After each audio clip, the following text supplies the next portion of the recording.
Welcome back to the Saints and Alumni Show right here on 88.3 The Saint. I'm your host this week, Joe Fermusa from the class of 2012, Associate Director of Development Marketing here on campus. And today I am joined by Maureen DeRosa, class of 86, and Gabby Calabrese. They're going to be a part of the Light the Night this Saturday on campus. Tomorrow, October 19th. We'll get to that in a little bit. But first, many ways to listen to the show. Obviously, you're listening right now on 88.3, or you're potentially listening via podcasts.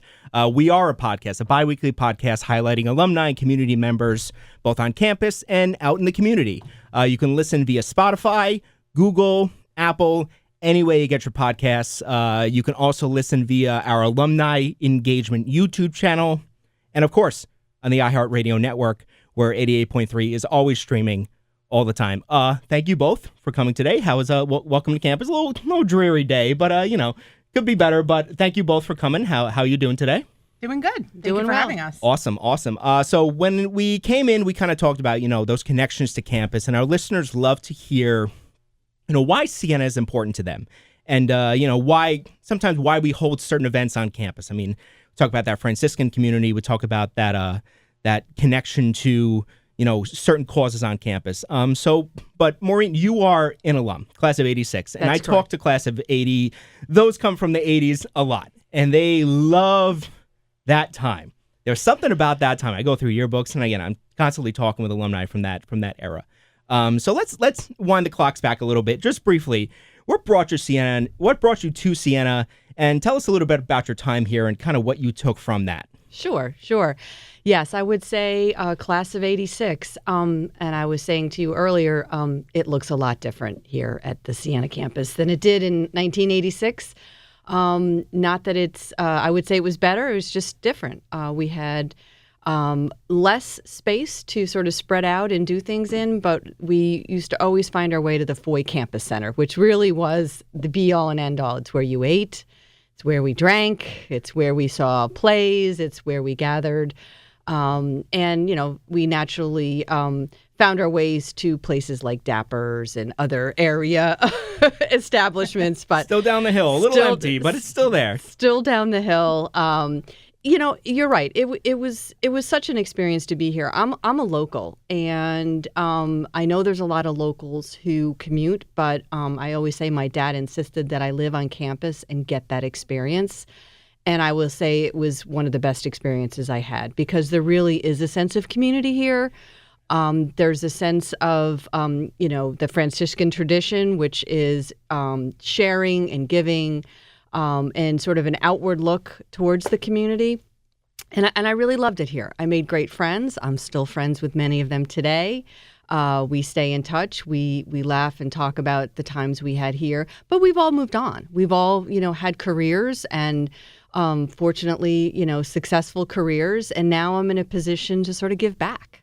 And I think that's really what I took from Siena was you come here, you absorb all of the goodness of this place, and you understand that it's just more than coming to college, that you are making connections in life, both in friendships, in business, and community. So when my mom was diagnosed with lymphoma about 5-6 years ago, I had already been a little bit involved in Lymphoma and Leukemia Society, but then really dove in big for the Light the Night event. I created a team. We raised a lot of money. Then I was asked to be on the executive committee, and then I was asked to be on the board. And now Gabby and I have the honor of being the co-chairs of this year's Light the Night event here at Siena. And I think it's a beautiful synergy to have such a great Franciscan tradition here and this event. We get a lot of the same story, and that's why I always prompt people, especially from the 80s, late 70s-ish, get a lot of the same stories, and that's what we want to hear, right? It's a lot of that, that community aspect, and clearly you're taking a lot of what you just talked about from the 80s and how that carries over to what you're doing now, how that this community helped strengthen this organization, and really took that with you and, made Siena a big part of this organization now. Gabby, you are local, but you didn't go to school here, but you're quite familiar with this campus. So tell us a little bit about what this campus means to you and your familiarity with it. Sure.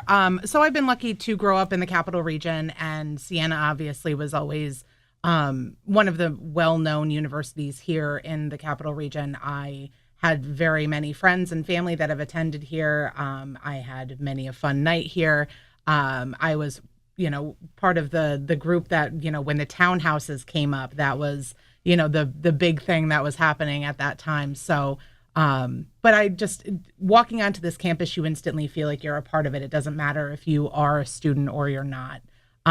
So when we moved our location to Siena, this is our 4th year here at Siena, you instantly felt that connection to the campus, to the students, to the student body, and the alumni. We're very lucky in the amount of alumni engagement that we also get. And again, that's something that, Maureen just talked about.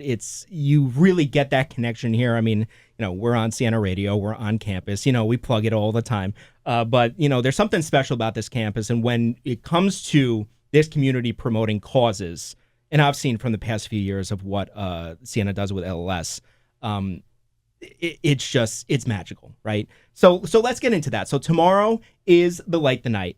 Like you said, 4th year. Tell us a little bit about the event, how it got started around here. Either one of you can start. How it started around here, and what folks can expect, whether they've already registered or if they want to register. But let's get into how it kind of got started here. Yeah, go ahead, Gabby.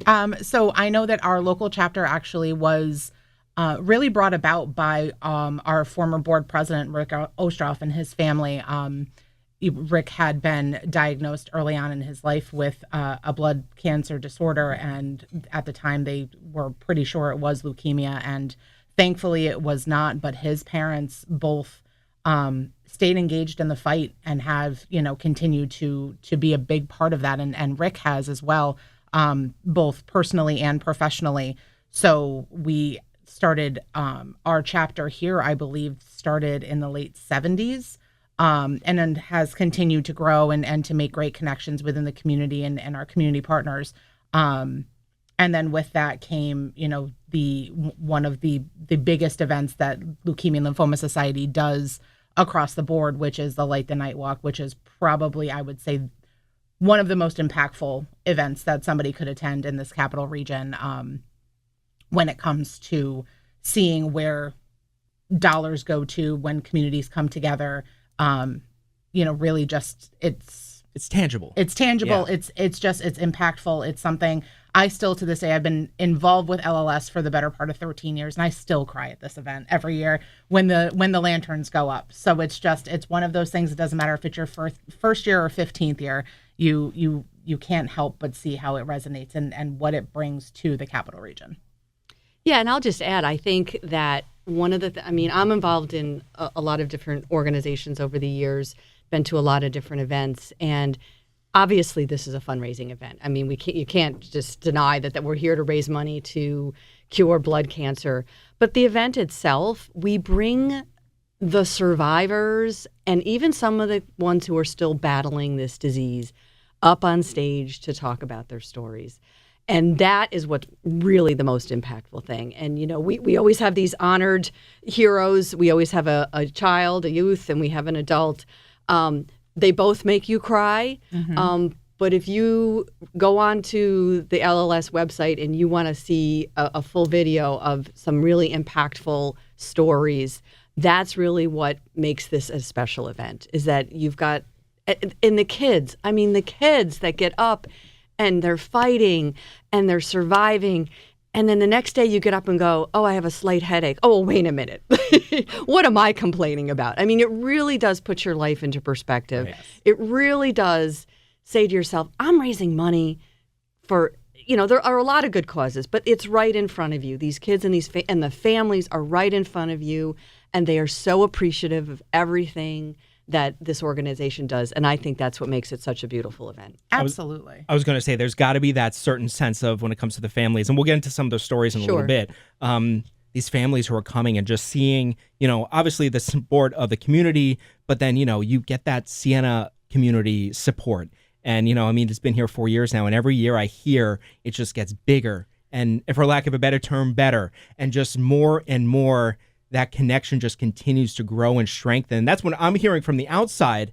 And then just to hear it from the both of you, mm-hmm. It's incredible, really. It's something that we've been very lucky that as this organization has grown and become more prominent in the area, more people have wanted to be involved. And especially with the Light the Night Walk, we've been very, very lucky in the partners that have come on, whether new or long tenured, that want to stay involved and want to have their families involved, their employees involved.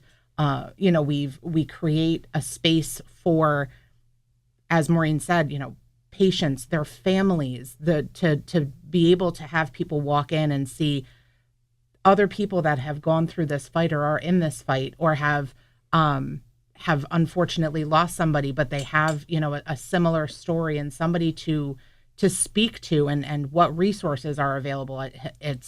It's become, as you said, it's just become bigger and that much better. We have not only Sienna, we've got members from SUNY Albany that come from the different sports teams, and they're the same thing with Sienna athletes. We've just been so lucky in how much we have been wrapped around with not only the Sienna College families and alumni, but just the Capital Region.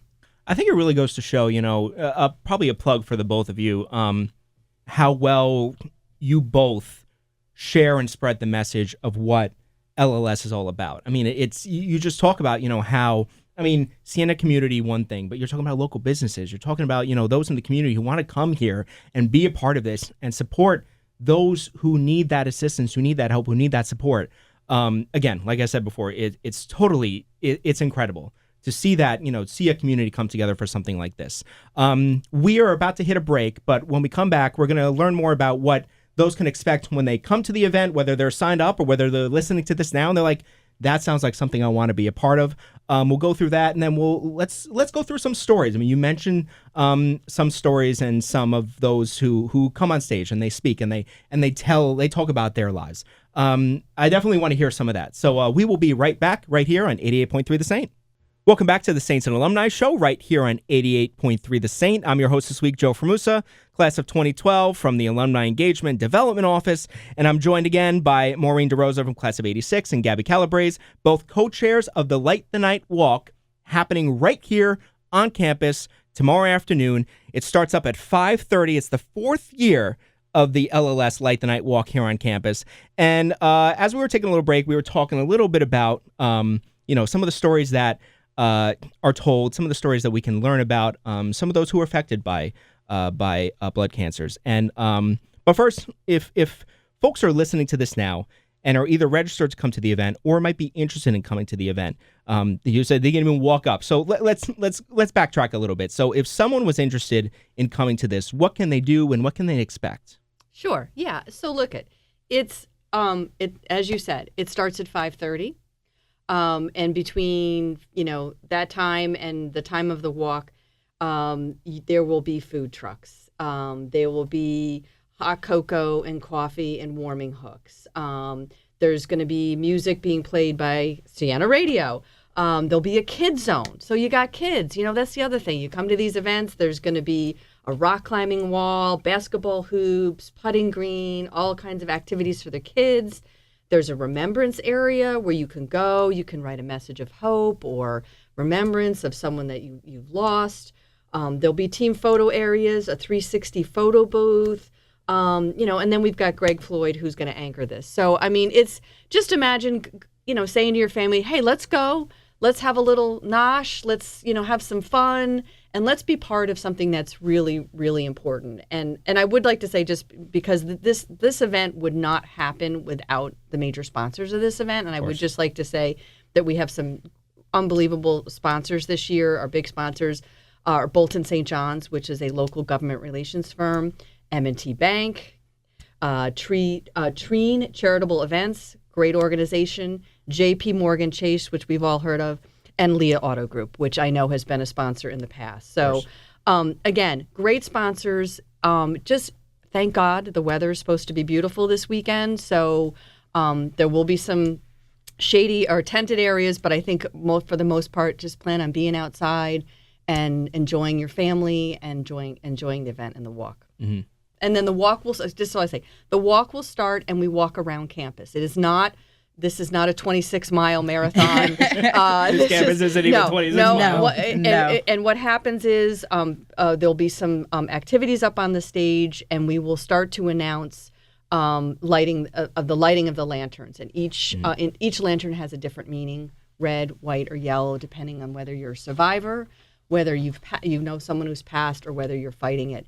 And that whole part of the event, when the lanterns get lit, is the part we cry, and the part is very, very moving. And then we just imagine a sea of lights walking around the campus. It's like watching red, yellow, and white just sort of walking around campus. And it's where the people are just talking and gathering, and it's really quite wonderful. It is. You see different bands are set up. Some of the students actually have small band setups along the walk trail. You know, it's become as much or as little as everybody wants it to be. And we've been so lucky that it's been so much and so much more each year. And more people have, like I said, wanted to get involved.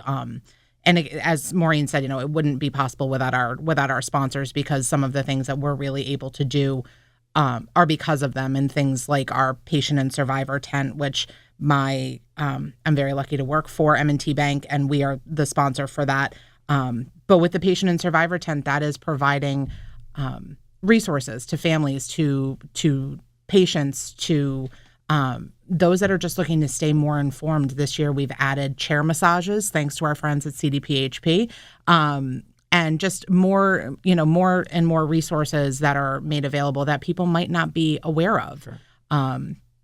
And, you know, speaking of our patients and our survivors, going into each year, we have 2 honored heroes that we like to focus on, and they are a local youth and an adult. And, you know, this year we've chosen our honored hero for our youth is Jack Salinetti from Salinetti Strong. And Jack was just 7 when he was diagnosed with acute myeloid leukemia, and that was in 2021. Wow. So upon his diagnosis, Jack actually spent several weeks in treatment at Albany Med before actually being transferred to Boston's Children's Hospital, where he spent 7 months in treatment. Jack reached his remission in December of 2021, but unfortunately he relapsed in July of last year and had to go back to Boston Children's Hospital for a stem cell transplant. And his stem cell transplant, thankfully, was a huge success, and Jack is currently in remission. So he will be joining us as our youth honored hero this year. And then we have an adult, which I'm going to pass over to Maureen to speak about. Yeah, and bring your Kleenex if you come to the event. So much Kleenex. Bring your Kleenex. Yeah, so our adult honored hero is Vince Speenberg, and Vince is also on the executive committee for Light the Night. And he's on Team Invincible, which I love when people have a play on words. Vince was diagnosed with primary, I'm going to get this right, metastational large B-cell lymphoma. And I apologize if I butchered that. It's a form of non-Hodgkin's lymphoma, and that was in the spring of 2023. So he's only a little over a year into this. His only symptom he had was like a persistent cough. I mean, he just kept coughing, and I guess probably with everything else going on in COVID, people just, you don't think anything of it. But after 2 months, his wife asked him to get checked out and get an x-ray, and they found a mass in his sternum. His treatment required 6 cycles of 24-hour chemotherapy over 5 days. So that's quite an intense therapy. And he had an inpatient stay of 21 days. He is now in remission. So again, another, very personal story that will be told at this event. And that is just one of just hundreds of these kind of stories that are out there. But it's really what makes this event impactful. I think the word comes to mind as you're telling both of their stories. It's courageous, right? Yes. Absolutely. So you have Jack and Vince. I mean, Jack, even at such a young age. I mean, Vince, an adult, but still dealing with this. If you go back to, I assume there are Light the Night heroes every walk, correct? Correct. So what are some of, whether it's from Jack or Vince or from past heroes, what's some of the feedback and the stories that you're getting back after a walk or leading up to it? They stand there, they see that support. We talked a little bit about it in that in our first segment. They stand there, they see that support, they see that they're not alone. What is some of that feedback that you've heard from those? Yeah, folks? I mean, you have to understand, like, these honored heroes that we have, and again, everyone needs to think about this is a national event. So this is happening all over the country at, various points of time in this fall. We have these honored heroes and these folks come into different events that we have, smaller events that we have to try to bring people into the Light the Night Walk and get onto our committee. And the thing that the word that just keeps coming to mind is grateful. They're grateful, and they feel the love, and they feel that this event is specifically for them, which it is. Yeah. And they absolutely feel that when you have thousands of people standing out in front of you, and they just went and these individuals, the members of our executive committee, the people who have teams, everybody is raising money specifically for them, whether it's for drug therapy, money to help them with drug therapies, whether it's research, it's treatment, there's all kinds of things that this organization does for individuals locally. And for some of these individuals, they have all different financial backgrounds, right? So sure. It can be more impactful financially for one family than another, but I think the emotional and the love and support is just they will take it with them for the rest of their lives, and they do, and then they come back, and they come back again, and they come back with their survivors, and now they've got their son or whoever's now gone off and gotten a job, and those are the stories that really make you appreciate what this is. I think one of the other things too is you have to remember these people are sharing their stories and are coming forward with something that is so insanely personal to them and to their families. And, we are grateful. We're grateful to them for being willing to be spotlighted and to share their story and to bring to light, what these blood cancers have done to them and how it's changed them. But also, I can say to you again, it's once you become a part of the LLS family, you don't leave. And we joke about it. It's kind of like the mob where once you're in, but it's, you see lifelong friendships and really families be brought together by these horrible diseases. But it's that level of sharing and nurturing in what has happened and those connections that are being made it's irreplaceable. I want to get the website out there before I forget, lightthenight.org/events/Albany. Again, happening tomorrow, 5:30, right here on the campus of Siena College. One last thing I want to get to, and I don't want to make it about you both, but I feel like this is important. We talk about, how an event like this is really carrying that mission of Siena, that mission of St. Francis, and what it means to be a Franciscan. What does it mean to the both of you to be a part? We just went through 20 minutes of just incredible stories, and stories of courage, and the fact that the community, the Siena community, the local community just comes together to support these folks. What does it mean for the both of you to be a part of something like this? I don't know. It's in some ways it's hard to put into words. Just for me personally, I have a very dear friend who was diagnosed many, many, many years ago, 25, 30 years ago with, a blood cancer and survived. And I've actually had some friends who have not survived. And then I have my mother who is a lymphoma survivor. So it's personal. I mean, so you can't even really put in words, that sort of personal feeling of support that you get from being in part of an organization like this. And honestly, it's just, we wouldn't be here if we didn't love giving. And we not only give our money, we give our time. Sure. And that's one thing I'd like to say is when people come to these events and when people go out to raise money, they are taking time out of their day where there are an infinite number of things that they could be doing in that day. And if they choose to spend 5 or 10 minutes a day making a phone call, sending out an email, trying to raise money, you can't put a value on that. That's just invaluable to me, that the time that people put in, and it brings me joy. And I'm sure it does to you, Gabby. It does, absolutely. And, I have a personal connection when it comes to, my time with LLS. I had originally engaged with LLS to be a part of one of their other campaigns now known as the Visionaries of the Year, and I had no connection at the time. And during the time of signing a contract to be a part of it and getting started, my cousin was diagnosed with acute myeloid leukemia, and she not only had a rare blood antigen where she was not able to be a part of any sort of blood matches, both nationally or internationally, but that launched into some of the biggest Be the Match donations that happened locally in different, events. And I'm happy to say she had a full bone marrow transplant, and she thankfully is 10 years out on her remission and still doing great. But as Maureen said, this is something that it's an organization, and this, especially this walk, is something that has impacted me personally and professionally. And I've been lucky to have that support in both cases, because this is something that really does. This is my heartstrings. This really does sit with me all year, and I'm so insanely proud to be a part of it. On behalf of WVCR, on behalf of campus, if I can say so, thank you both for being here and for doing this and being a part of this. Thank you for having us. This is something that's been it's ingrained in our community now. I mean, it's been here 4 years. And it's just something that, I constantly hear stories about. You're telling us more stories today. So thank you to you both for being a part of this and doing something that's really important in the community. Again, it's happening tomorrow, 5:30, right here on the campus of Siena College. It's the Light the Night Walk. For more information, lightthenight.org/events/Albany. Again, thank you both for being here. That's it for today's episode of Saints and Alumni Show. We'll see you next week right here on 88.3 The Saint. Go Saints. Go Saints.